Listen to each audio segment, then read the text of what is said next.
Soundstripe.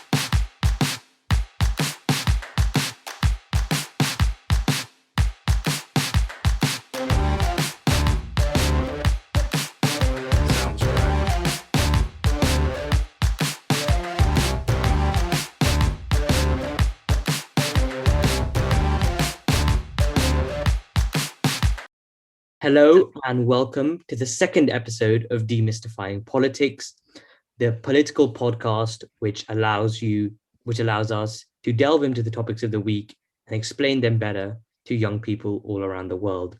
The three topics on the news we're going to be talking about today will be the Capitol Hill attack, the Kill the Bill protests, there were some more of them last night, and the contentious unveiling of the controversial UK government race report. Lastly, after we finish these topics, we'll have an in-depth discussion about the future of the Republican Party in the United States.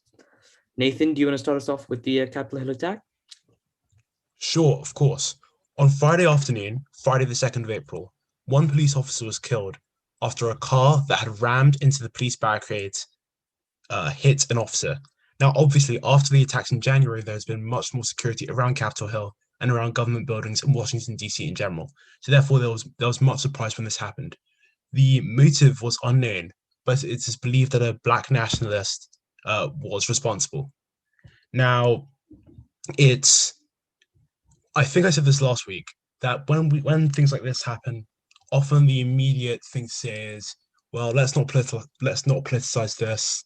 Let's not bring politics into this. But we've got to remember that there are hundreds of career politicians, that make a living off politicizing issues. And it was no surprise to see that happened over the weekend.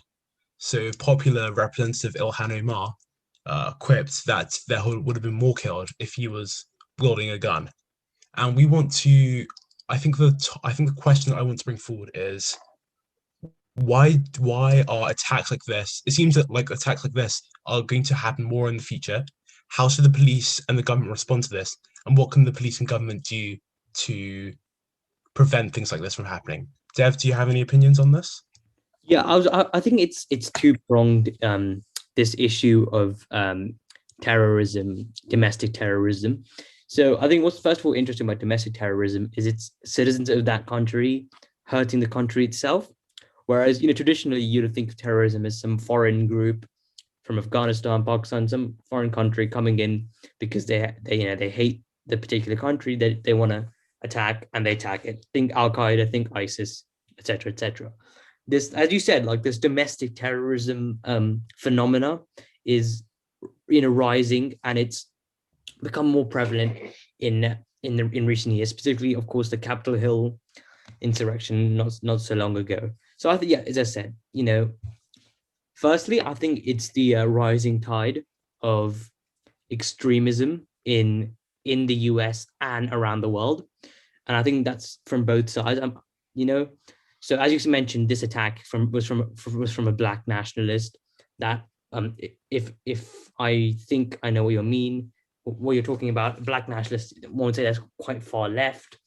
Then, of course, other attacks, especially the January one, that was, mainly far right groups. So I think the issue is, rising extremism, from both sides.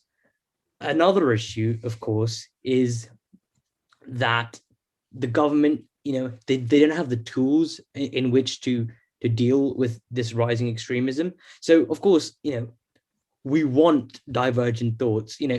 You don't want everyone thinking the same thing. And of course, over the past 30 years during the neoliberal era, we had this sort of strange agreement with, the right and the left, and they were pretty much in agreement when it came to economics, and then had a bit of disagreement on social issues, but really they were quite the same.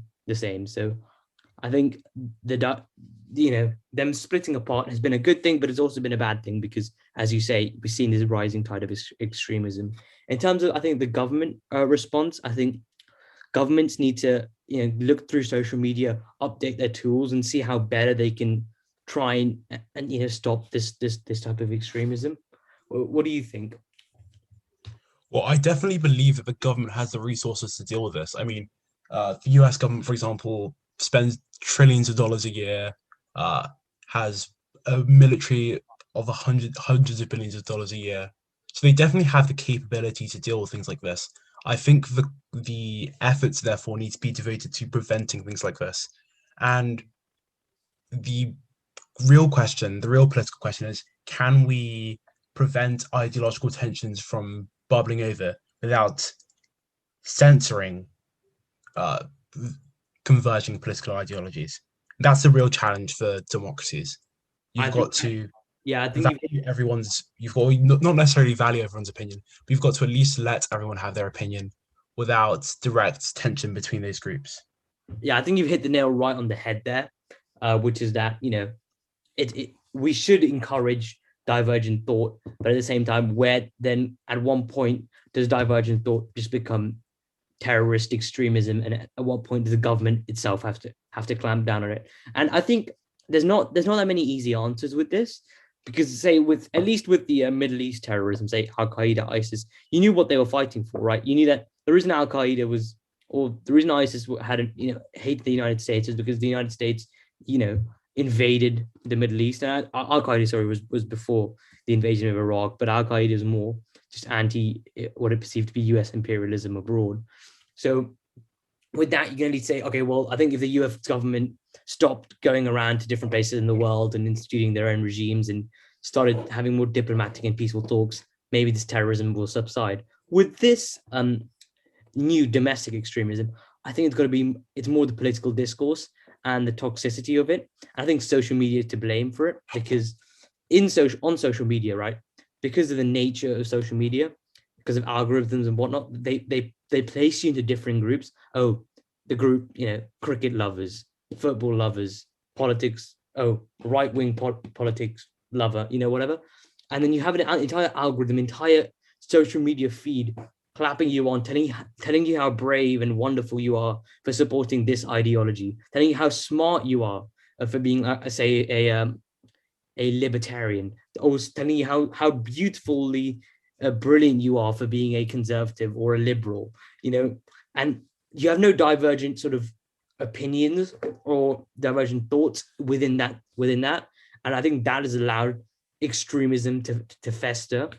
So I think social media is partly to blame for this, and I think it's also partly to blame. The political discourse is partly to blame. Oh, yeah, I definitely agree that social media has created these echo chambers. Before social media, you could definitely choose to associate with certain groups, but there wasn't a but the place that you spent sometimes 8 hours a day on wasn't actively pushing you in that direction. You were forced to interact with other people, whether they be at work or the supermarket or at your church. Nowadays, that's not necessarily the case. I also think that social media has caused it in a different way rather than just algorithmic echo chambers. On social media, anyone can say whatever they believe with almost zero consequences. I mean, if you put up a VPN, anonymize your account, you can say pretty much whatever you want with no consequences. This has made people believe that they are all powerful in their speech, but they aren't all powerful in their actions. So they can have these thoughts, they can express these thoughts, they can't directly act on them. And in more extreme cases, this does lead to domestic terrorism, as you saw on Friday and as you saw in January. Yeah, yeah, I totally agree with that, and I think the way in which we can combat this, I think there's two bits of that. So there's obviously the news which you get, the news channels. So in America, even the news channels themselves are tribalized. So you got CNN, you got Fox News, you got whatever. And it's what's really strange about these networks is one goes on defense, one goes on offense. So when it's a Republican president, CNN, MSNBC, whatever, they all go on offense, and the Fox News goes on defense. Opposite way around when a Democrat is president. So not only do you have news channels which are now tribalized in America, but of course social media. Whereas in the UK, at least with the news channels, of course, there's been a lot of complaints by the BBC from the left and the right. But generally, you can generally say that they're not, they're not tribalized, at least, in the sense that there is issues one can point to with the BBC, but it's not tribalized like the US news networks. But social media is. So I think having a source of news which everyone agrees agrees on is important in combating extremism, but also, of course, online, trying to change the way these platforms work to encourage more polite discourse and more, you know, more Friendly rhetoric. exactly. Now, on to our second item. There have been more Kill the Bill protests, and on Saturday, 107 arrests occurred in central London, according to the Metropolitan Police. These arrests were for offences such as breaching the peace, which is public disturbance, violent disorder, and in some cases, assault on police and COVID violations against COVID restrictions. Now, I think the COVID restriction, I think that's sort of a cop out because we see people. I mean, if you're in the UK, you'll know that people have been out and about with pretty much no police interference. I do think the police are targeting these protesters based on maybe political or ideological motivations, but they have said that there was violent misconduct, and that's why they've made some of these arrests. So, as we know, these protests were in response to a new policing bill, which gives police the powers to clamp down on protests and more easily arrest people that they believe are acting out of line at protests. Dev, what do you think?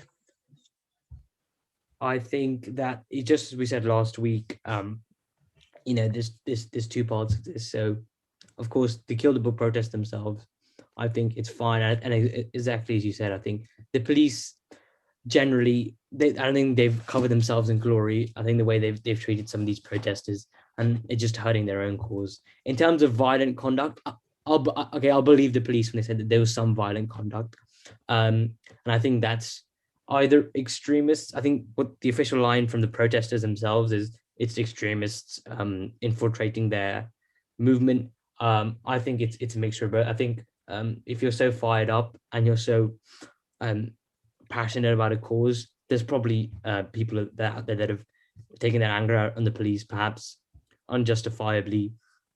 I think that I've always been a supporter of your right to protest. I think it should always be non-violent because that's the most effective way in bringing about political change, in my opinion.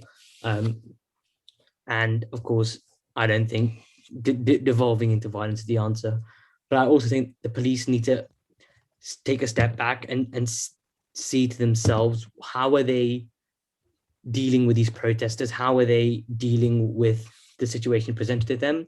Because the government in this bill is essentially giving police more power, and their argument is the police is responsible and they will use it responsibly.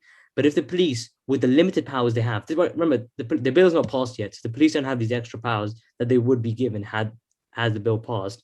They're still acting irresponsibly. So it's just going to make more and more of the general public think, well, the police are going to act like this prior to the bill.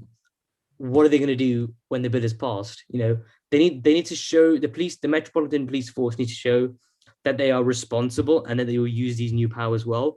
And I don't think they're giving off that message at the moment. Agree 100%. It's an optical battle. Exactly. Even the police could have handled this in a much better way if they had not prosecuted if they had not gone for things like COVID, general disorder, and only prosecuted on like assaults against officers. They would have a much better public appearance. People would sympathize with them much more. But combined with the Sarah Everard protests and now this, people are becoming more critical of the police, as they believe they're a threat to our liberties and they do not enforce the law when it is just. So it's an optical battle. The police have to pick their battles, and I don't think they've done that very well. I completely agree with what you said when it comes to the police. Exactly, and I think the public generally themselves are quite sympathetic to when someone assaults. If you put a charge of assaulting police officers, the public are very sympathetic to officers themselves. And if they saw that, oh, look at these violent thugs assaulting police officers, they probably would have been on the side of the police. But the police, exactly as you said, going out arresting on charges that are unnecessary, probably they've not proven to the public why they deserve these new powers.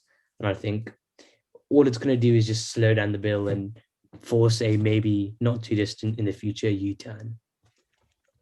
Oh, Jeremy Corbyn notably attended the protest yesterday, and he defended the right to protest. Former Labour leader defending the right to protest. He invoked Nelson Mandela and the suffragettes as people who stood up for the right to protest and therefore made effective change. I do not think this will be a good political battle for the Conservatives. Last week, Boris Johnson condemned the violence at the clashes without addressing the grievances of the protesters themselves. And I think his lack of vocalization this week will not help him because, yeah, I do not think I think his lack of vocalization will hurt him. Exactly. I think generally, just to explain to those who don't know out in the listening audience, generally when governments try to pass big important pieces of legislation, they either try and rush it through, they either really go deep in the trenches, all out PR war, really try and get this bill passed, or as we've seen from these conservatives, they're sort of just kind of ignoring it almost. And the fact that Boris Johnson is not Priti Patel, they've not gone to the trenches, they're not really tried to make the case for this bill, shows me that, and the fact that I'm pretty sure that they've slowed it down generally, anyways, in terms of its rush through Parliament. Either they're going to go for the quiet rush through and still get it through, despite what people are protesting, or they're slowing it down and not really picking a battle because in the future they're giving themselves room for a U-turn. And I think the fact that Boris Johnson has not really been out there making the case for this pretty important piece of legislation, one could say probably one of the most important when it comes to civil liberties and protests for a while that we've had in the UK. The fact that he's not doing that tells me that he himself doesn't think that this is a battle he's going to win, and the Labour Party are really, especially the left of the Labour Party, they're really on the front foot on this one, barring some sort of new development in this. I don't know, a terrorist from maybe a domestic terrorist from the far left of the Labour Party goes and shoots like 10 police officers, then maybe the public mood will shift. But at the moment, the Kill the Poor protesters, they're definitely on the front foot. Yes, I believe that summarizes quite well. Yeah. Okay. So now we'll move on to the last piece of news for the day.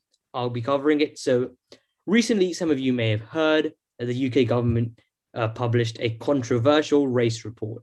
So a while ago, because of Black Lives Matter protests and whatnot, Boris Johnson promised to have a commission and publish a report on institutional racism in the UK. Now, this report was the findings of the report were published early this week, but I think it was leaked to the media a few days before, anyways. So the report found a few things. So the most controversial of it claimed there was no institutional racism in the UK, and that people that we should scrap the term BAME and whatnot. So I think I found a really good BBC article on this that I'll just read through just for people to hear. So the commission's report runs to 258 pages, but some conclusions are brief, as I said to the media in advance of its publication on Wednesday. These included the call to ditch the commonly used BAME acronym.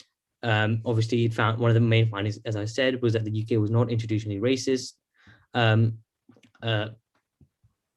then there were also some like non-contentious recommendations of the report when it came to sort of other bits of the report. The more contentious part was also talked about unconscious racial bias training, and it said that a lot of companies, if people don't know this, use something called unconscious racial bias training. The premise being that people in their minds, if they're not consciously racist, have in the back of their minds, oh, this person is whatever, this person's Indian, he's, I don't know, someone, oh, this person's black, he's a criminal, something that they don't consciously think, but it's in the back of their mind. And so what the report says is that it's not that instead of using money and resources for that type of training, it recommends that they use it for resources and commissions to help the company or whatever provide racial equity a bit better. And it also said that any sort of differences in the UK when it came to ethnic income minorities. or educational attainment. Exactly. When it came to that type of stuff, was because of different choices and factors and whatnot. So that's the main findings of the report. Nathan, what do you think of this? So I do think they've shot themselves in the foot here by number one, the time it was released. There's a secondary school in central London, Pimlico Academy, that has recently been protested against the head teacher. I think it was a very poor political decision to allow it to be leaked or to release it around the same time as this uproar, this furor. And then also they've also shot themselves in the foot by recommending companies do X, Y, and Z to solve racial injustice, but then saying it doesn't exist on a systematic level in the UK. So, from a purely political decision, it was very poor. I cannot comment yet on whether on their findings, the methodology they used. Um, I've read parts of it. The parts that I read, they seem to suggest that differences were due to cultural factors or individual choices, but I do not think that will suffice for the people that were looking forward to the findings of the commission.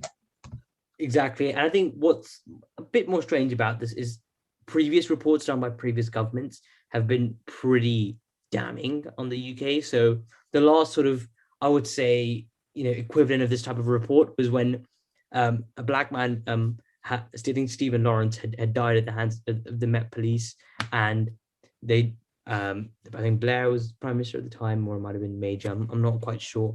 They'd done a report, and the report found that the Met Police was institutionally racist, and it was the first time the word institutionally racist, I think, as a term had been used. So, and previous reports have talked about huge disparities. We even see it with COVID. People have talked about how BAME people are more likely to die and less likely to get vaccines, whatnot. So, in and of itself, it's strange that it's such a break from the past.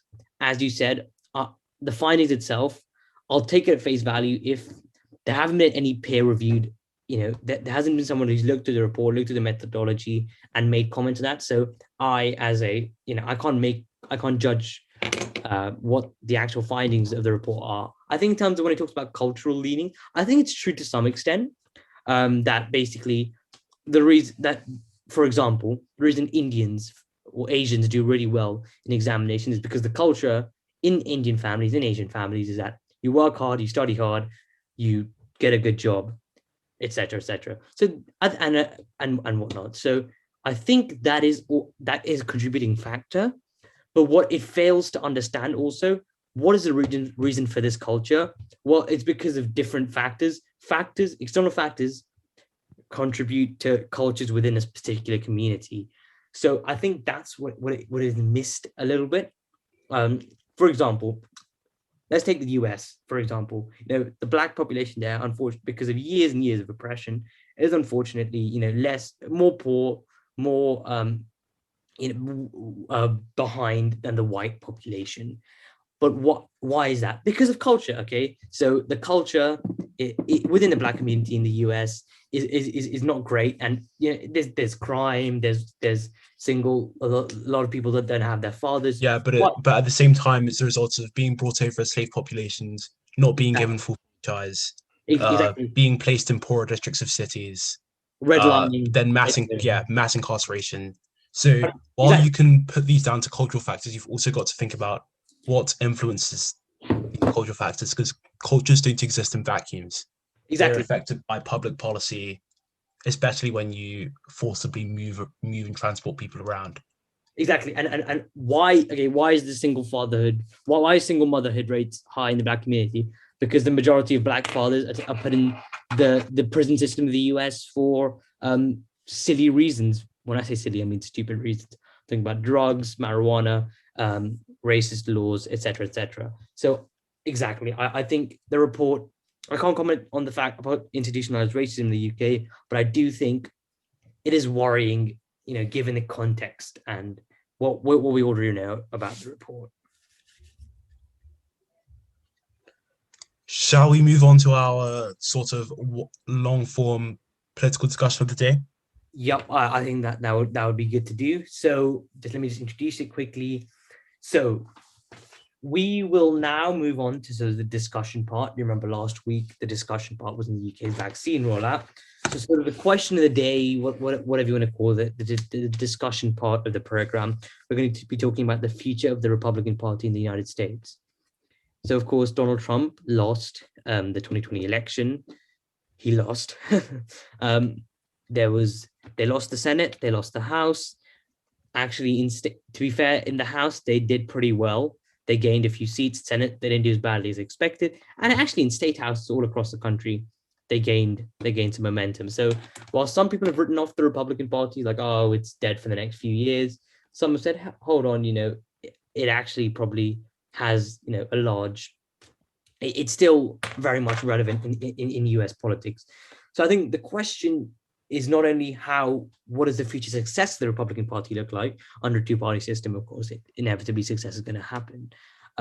It's more of who is going to take the mantle of it. Is it going to be the Trump Republican Party? Is it going to go back to being this libertarian party of Mitt Romney, basically centrist on social issues, libertarian on economic issues? Is it going to be America First, which is a different sort of ideology from Trump, even though Trump Immigration restrictionist, exactly, uh, against free trade, against foreign intervention. exactly Trump, the nuance. Champion these. Yeah, I think it's fair to say that Trump definitely championed these ideas in 2016, and but I do not think his presidency really lived up to the name. I Very think little. yeah, what I think with Trump is the nuance is if it becomes a Trump party, all it becomes is more sycophantic, more worshipping, more sort of cultish in its worship of Trump. If it becomes an America First party, that is different because that's an ideology, right? That is a certain way of running a country. Same thing with you know, same thing with libertarian an ideology versus cult like Cult of personality. personality. There is nuance to that. So Nathan, Yeah, it definitely formalizes and makes the sort of Trump idea seem more optical and more pleasant to maybe average voters in the suburbs of America. So I think the real challenge for Republicans in the US are these shifting racial demographics of states that they have traditionally won. So they saw this first with Virginia. So Virginia is one of the top locations for migration into the US because obviously it's right next to Washington, D.C., very large state. Uh, Lots of business occurs there. So therefore, it's a large target of migration.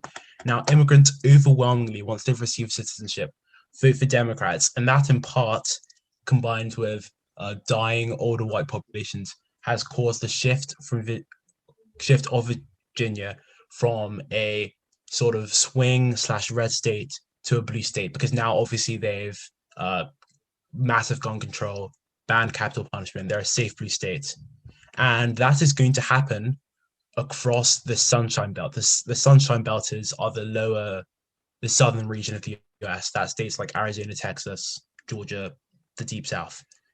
States like that are gaining in immigrant populations, especially those from Latin America. And that, in part, has been the cause of Arizona going blue. Now, in Georgia, it's slightly different. Georgia is also a large hotspot for immigration, but I think it's better to put the shift down to voter registration, particularly that by Stacey Abrams in predominantly Black communities. So the problems with the Republican Party are going to be voter registration and shifting demographics. Now, on the other hand, they are gaining in more rural, more working class, more previously industrial areas in the Midwest. So that's places like Minnesota and Pennsylvania and Michigan. Now, obviously, Biden won those last time, but Trump won them for the first time in 2016. He didn't win them by fluke. They definitely believed in him, even if they pulled the lever the other way. Trump gained massively, particularly in traditionally more coal mining areas. So it'll be important to see whether the Republican Party capitalizes on this. And I do believe there are senators in the Republican Party that are looking to capitalize on that. For example, Senator Josh Hawley from Missouri, against traditional Republican thinking, actually advocated for a $15 minimum wage for workers at large corporations. Now, that's unthinkable from a Republican candidate. Republicans haven't supported minimum wage increases at all since the Reagan era. So the fact that Hawley even suggested this was treated as blasphemous in the Republican Party. So it'll be interesting to see how Republican rhetoric changes in an appeal to the working class of the North. Yeah, and I think what's going to be interesting is, I think, although I personally, and I'm not going to try building politics into this too much, personally don't agree with, of course, America First and whatnot. I think it's getting the mixture right, because I think in the US, what you see is a country that's on social issues, obviously in liberal areas left wing, but on in Republican areas it's right wing. But I would say center right, one would say, on social issues in terms of like abortion and gun rights and whatnot. But I think particularly Pennsylvania, Minnesota, these rural areas. But it's also left wing on economic issues, i.e., people are pretty protectionist in the US. They do not like foreign wars. They want minimum wage increases. They like government programs like Medicare and Medicaid. Yeah, they support stimulus checks. They like things like universal basic exactly. income. So I think if the Republican Party goes with this Josh Hawley mixture, I think they can clean up in these sort of rural previous Democratic strongholds. I think they can clean up in those states. I think if they go back to the it depends what states they want to win back. If they want to win back the Sun Belt states and go that way, they'll have to become the party of Mitt Romney, i.e. Mitt Romney, Marco Rubio, John McCain, or the late John McCain. Exactly. They actually, before a bit of time ago, they worked on an amnesty bill with the Democrats, which angered a lot of conservatives. So, and I think that those people, they're a bit more, they're more accepting of mass immigration and abortion, for example. Mitt Romney's not too heavy on. He thinks it should be a woman's choice. Gun control, they're a bit more receptive to, etc., etc. I think that's what they want to do if they want to win back the Sun Belt states. If they want to go on the offense, like the Conservatives are in the UK, on former, Democratic strongholds, they'd have to do a Josh Hawley, I think. But what's going to be interesting to see is who's going to. I think the Republican Party is smart enough to be as methodological as that. I think it's going to be civil war, and whoever ends up winning ends up winning. Yeah, because what we've got to remember is Trump won Florida by 3 points. And you might think, well, that suggests that Floridians like tax cuts, they like low government spending, they don't want any sort of social democratic policies. However, in their statewide referenda, their also ballot referenda elections, they supported a eventual $15 minimum wage increase by 60 to 40. So 3 in 5 Floridians supported a minimum wage initiative, which means at least 10% of the people that voted for Trump also wanted minimum wage increases. Exactly. And what the Democrats need to do if they want to, because the Democrats on their economic issues are widely popular in the US, and you can see in Georgia as well. They literally ran on $2,000 checks alone, and they swept both Senate offices. So what Democrats need to do is emphasize their economic issues, and then in places where some of their social issues are not as popular, maybe tone it down. For example, if they wanted to win in West Virginia, they'd probably have to tone down or maybe be a bit more right-wing on social issues and then be pretty left-wing on economic issues. And I think that's what we need to do if we want to win these rural areas. And I think that's the way the Democratic Party would need to go if they want to win all of these places. But the Democrats actually don't even need to do that, to be honest. They can just stick with the social issues, stick with their economic issues, and just sweep out the Sun Belt. They don't even need to win back these rural areas, whereas the Republicans need to if they want to survive as a party. Now, I think with the Civil War, who's going to win the Civil War? That's a different question. But part of the question is, what ideology do they need to do to win? So that's what we talked about. But partly is, who's going to win the Civil War? Now, in the Civil War, as we talked about, there's a liberal side of the party. Okay, liberal is probably a wrong word. Libertarian side of the party. There's a Trump side of the party. But there's not actually that much representation for quote unquote America first, because Trump isn't America first. He's just Trump first, right? He's just sycophant. He's just all about Trump himself, right? And I think if Trump were to win the Civil War, it wouldn't really matter, because if Trump won, then all you have to do to control the party is just get approval from Donald Trump. You don't have to have an ideology attached to that. Whereas if Mitt Romney to the party won the Civil War, there's an ideology attached to that at least. So I don't think the battle right now in the Republican Party is ideological so much as like personality clash. That's definitely an interesting case.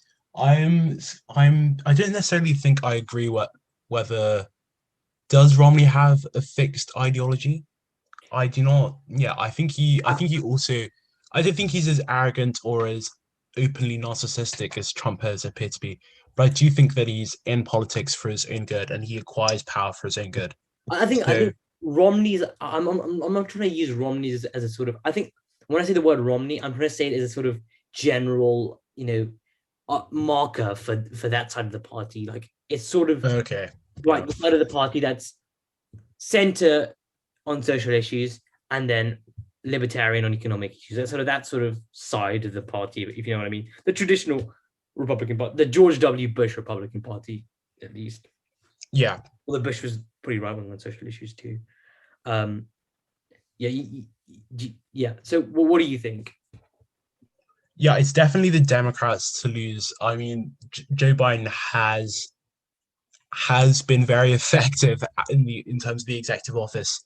He's definitely stumbled rhetorically and verbally, but that doesn't matter when you're vaccinating He more stumbled 100 physically. million plus Americans. He stumbled. People will be willing to look past that if you're keeping to your promises of rejoining the Paris Climate Accord, reversing some of the more controversial Trump era orders on the wall and the trans-military ban. It's definitely the Democrats to lose. I do not see them losing. I know it's very early to say. I don't see them losing 2024 without a major event, and 2022. I don't see them losing that either. Yeah, I think if and actually what's interesting now, so the IMF is predicting like 6.5, 7.5% growth for the US, and that's only going to go up if they pass Biden's new $3 trillion infrastructure package. And what a lot of experts are saying is that the US is about to enter like, of course, if people don't know, in the previous century, there's something called the Roaring Twenties, whereby the US economy after the First World War went into overdrive, supercharged, brilliant 10 years, loads of people lifted out of poverty, just a great time. And now we're seeing all the same markers for this next decade. So first of all, we've had COVID lockdown for like a year or two. So people are, once it gets lifted, people are raring to go. They're raring to go party, travel, meet with their friends, go to concerts, do whatnot. They're ready to spend into the economy. B, consumer confidence is high, and they're going to have a lot of money in their pockets because of Biden's stimulus checks and unemployment benefits and whatnot. And also, as I said, the US economy, the vaccines are going well, the stock market's up. It's all looking really good for the US. Plus, Joe Biden's approval rating is like 60%, 61%. So he's riding high too. He has the political capital to pass what he wants. So that's what's going to be really interesting. If the US goes to this new roaring 20s economic expansion era, the Republicans are going to find it hard to get back into power. They honestly are, because if Biden continues with these high approval ratings, if they have this economic expansion, then the Democrats are just going to keep winning, and it's going to take a proper like a depression for the Republicans to get back into power. Yeah, it's definitely, as I stated before, it's the Democrats to lose. Exactly. The ball's in their court. Exactly. Do you have anything else to say? No, I think that pretty much summarizes the week. Yep, I think that's been a really good. Today's episode's been really good. We've set up now. We're on a lot of platforms now. So we're on Anchor, we're on Spotify, we're on Google Podcasts, Breaker, Radio Pocket, loads of sites. So if you head over to our Twitter at Demystifying P, I'll put the link in wherever you're watching. You can see all of our links to all of our sites. So we're on YouTube as well, Demystifying Politics. If you just search us up, we're on. We've also got an Instagram, which you can see as well if you just go to @Demystifying Politics, @Demystifying Pod, sorry, and yeah, so just check us out on all of these platforms. Give us a follow, give us a like, and see you guys next week.